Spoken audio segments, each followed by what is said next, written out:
आमर बांकी एनएसी 17 गोटी वार्ड रे 7 गोटी पानीय जलर शुभ उद्घाटन हो जाए उद्घाटन को आमर मान्यवर विधायक देवीरंजन त्रिपाठी द्वारा कराई। आज आमर बांकी एनएसी रे मधुबाबू पेंशन योजना रे 85 जन को पेंशन प्रदान करा जायछि एवं उठा दोकानी मानकु स्वनिधि से समृद्धि योजना रे 2 जन को ऋण प्रदान करा जायछि।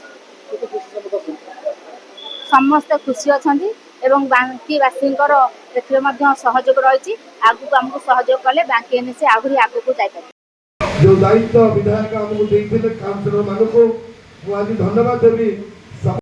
मोना सिंह घर पाखे एक गली आखिले भत्ता भाई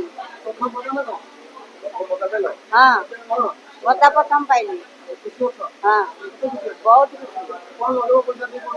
हां बाड़ी को लगवाना अछि औषध खाइबो। सुनील कुमार महांती 12 नंबर वार्ड बांकी एनएसी आज मु उठा दुकानी हिसाब से आमको डकई मानवर विधायक बहुत बहुत धन्यवाद। तेणुक आम आज 50,000 लोन सांसन होती बहुत खुशी व्यवसाय बढ़िया आगे चलिए। धन्यवाद।